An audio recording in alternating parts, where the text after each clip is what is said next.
بسم اللہ الرحمن الرحیم۔ السلام علیکم۔ اسلام آباد ہائی کورٹ کے فل کورٹ کی کارروائی نے جسٹس طارق جہانگیری کو مزید پھنسا دیا ہے اور ان کی اپوزیشن مزید مشکوک اور کمزور کر دی ہے۔ اس بات پر کسی تبصرہ نگار نے دھیان نہیں دیا کہ اصل میں اس ساری کارروائی کا نقصان جسے ہوا ہے اس کا نام طارق محمود جہانگیری ہے۔ یہ کیسے اس پر عرض کرتا ہوں۔ اور پھر ارشد شریف کا قتل کیس ایک مرتبہ پھر خبروں میں آ گیا ہے، لیکن سوال یہ پیدا ہوتا ہے کہ دو قاتل معلوم ہیں، ان کے خلاف کارروائی کیوں نہیں ہو رہی، اور اس کارروائی نہ ہونے کا تیسرے معلوم قاتل سے جڑا ہوا ہے اور یہ کیا ماجرا ہے۔ اور تیسرا پوائنٹ ہے کہ پرویز الہی کے بیٹے مونس الہی کے منہ پر ٹیپ کس نے لگائی ہے۔ اس کے علاوہ دیگر موضوعات بھی ہیں، لیکن اگر وقت ہوا تو اس پر بات ہوگی۔ ناظرین، اسلام آباد ہائی کورٹ کے فل کورٹ اجلاس میں، جس میں جسٹس طارق محمود جہانگیری شریک نہیں تھے ٹیکنیکل وجہ کی بنیاد پر کہ معاملہ چونکہ ان سے متعلق تھا اس لیے وہ شامل نہیں تھے، لیکن باقی فل کورٹ نے ایک بے مثال اتحاد کا مظاہرہ کرتے ہوئے جسٹس طارق محمود جہانگیری کے خلاف چلنے والی پروپیگنڈا مہم کا نوٹس لیا اور ان کے خلاف کارروائی کا ارادہ ظاہر کیا، اور یہ دھمکی دی کہ ان لوگوں کا جو موسم گرما ہے یہ اڈیالہ جیل میں گزرے گا، اور فلاں کو بھی بلائیں گے اور فلاں کو بھی بلائیں گے اور توہین عدالت کے نوٹس دیں گے۔ جس طرح آج کل عدلیہ کا رویہ ہے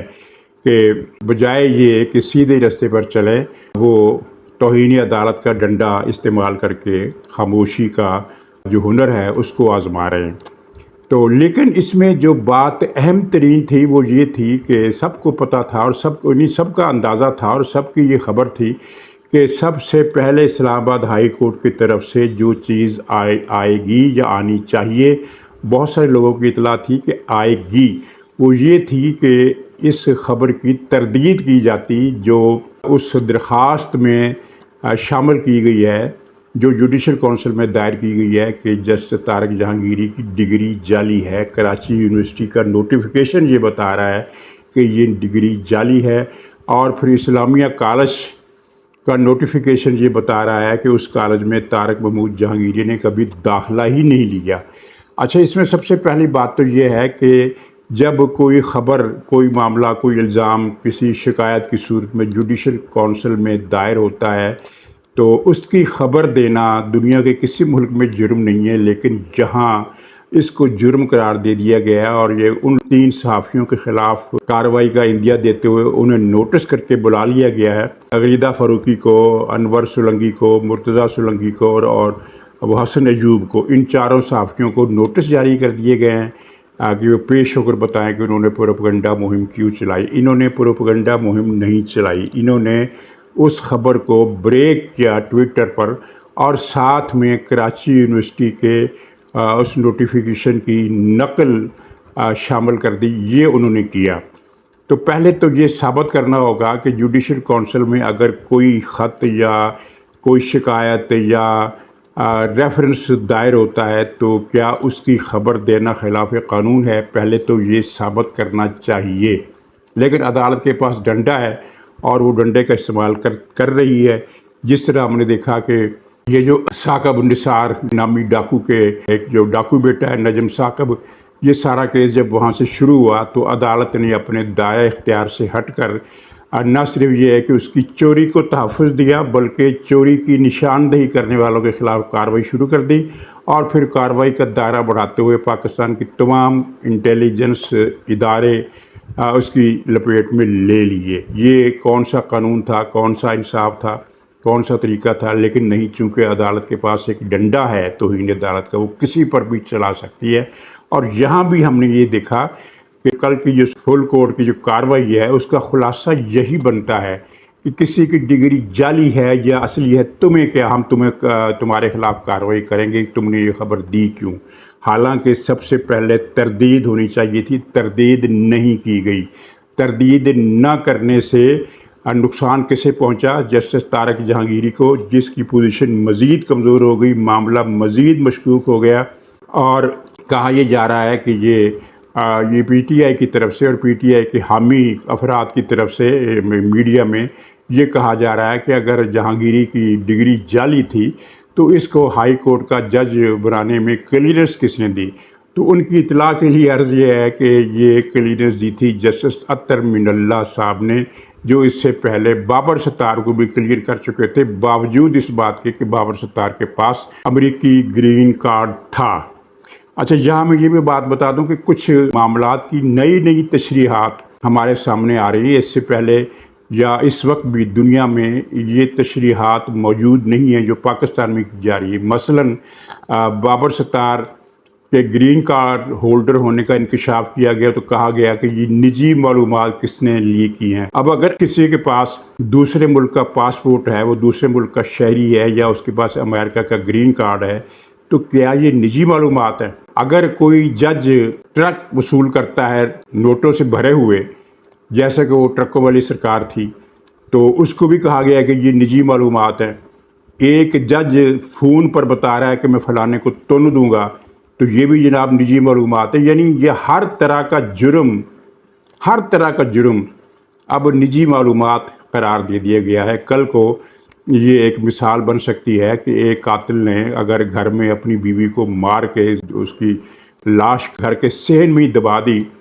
اور کسی دوسرے نے اس کی یہ حرکت دیکھ لی اور وہ معاملہ پولیس کے پاس لے گیا، تو کارروائی اس کے خلاف ہوگی کہ تم نے اس آدمی کی نجی معلومات میں دخل اندازی کرنے کی کوشش کیسے کی۔ یہ ہماری عدلیہ نئی تشریحات کر رہی ہے۔ اور ویسے بھی یہ کہاں کا ضابطہ ہے کہ اگر کلیئرنس میں کوئی سیکورٹی لیپس ہو جائے، غلطی ہو جائے، کلریکل مسٹیک ہو جائے، چیک کرنے کی زحمت گوارا نہ کی جائے اور اس طرح کی ایک غفلت شعاری کی جائے، تو اس کا کیا مطلب یہ ہے کہ چونکہ اس وقت کے چیکنگ سٹاف نے غلطی نہیں پکڑی تھی، تو لہٰذا اب یہ غلطی جو ہے omit کر دی جائے، اس کو ختم کر دیا جائے، اس کو مان لیا جائے کہ یہ کوئی غلطی نہیں ہے۔ یہ باتیں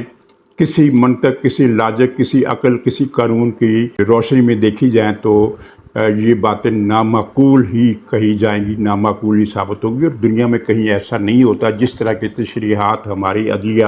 خاص طور پر اسلام آباد ہائی کورٹ جو تشریحات کر رہی ہے، وہ بالکل ایک پاکستان کی تاریخ کا منفرد واقعہ ہے۔ یعنی وہ یہ بتا رہے ہیں کہ کوئی کچھ بھی کرے، تمہیں کیا، تمہیں خبر دینے کی ضرورت کیسے ہوئی؟ بھائی ایک خبر آئی ہے، ایک درخواست آئی ہے، اس میں اس نے ایک ثبوت لگایا ہے، آپ کا کام ہے کہ اس ثبوت کو چیلنج کریں، اس ثبوت کو غلط ثابت کریں۔ اگر توہین عدالت کی کارروائی کرنی ہے تو ان صحافیوں سے پہلے آپ توہین عدالت کی کارروائی کریں کراچی یونیورسٹی کے خلاف، جس نے یہ نوٹیفیکیشن کیا کہ اس کی ڈگری جعلی ہے، اور اس پر کارروائی کریں کہ اس نے ایک اصلی ڈگری کو جعلی کیوں قرار دیا، یا اسلامیہ کالج کے ایڈمنسٹریشن پر توہین عدالت کی کارروائی کریں کہ اس نے یہ کیوں کہا کہ اس نام کا کوئی لڑکا، کوئی آدمی ہمارے کالج میں زیر تعلیم رہا ہی نہیں ہے۔ اس نے بھی جھوٹ بولا، اس کے خلاف توہین عدالت کی کارروائی بھی کریں، اس کے خلاف جھوٹ بولنے کی کارروائی بھی کریں، ورنہ پھر آپ یہ انصاف کا ڈنڈا جو ہے اپنے سر پر مار لیں، کیونکہ اب جو آنے والا دور ہے اس میں یہ چیزیں قصہ ماضی بن جائیں گی کہ جج صاحب جو ہیں وہ یعنی توہین عدالت کی کارروائی کے اختیار کو اس طرح استعمال کریں جیسے کسی کے ہاتھ میں پستول آ جائے اور وہ سب کو بلی کرتا پھرے گلی محلے میں، جو بھی سامنے آیا اس کو پستول دکھا کر بھگا دیا یا ڈرا دیا یا اس سے اپنی بات منوا لی۔ یہ جو اتنا بڑا بلنڈر کیا ہے اسلام آباد ہائی کورٹ کے فل کورٹ کے اجلاس میں، اگر یہ اس کا آغاز ہی تردید سے کرتے، بے شک جھوٹ کی تردید ہی ہوتی، بے شک سچی تردید ہوتی، یہ تو ظاہر بعد میں پتہ چل رہا تھا نا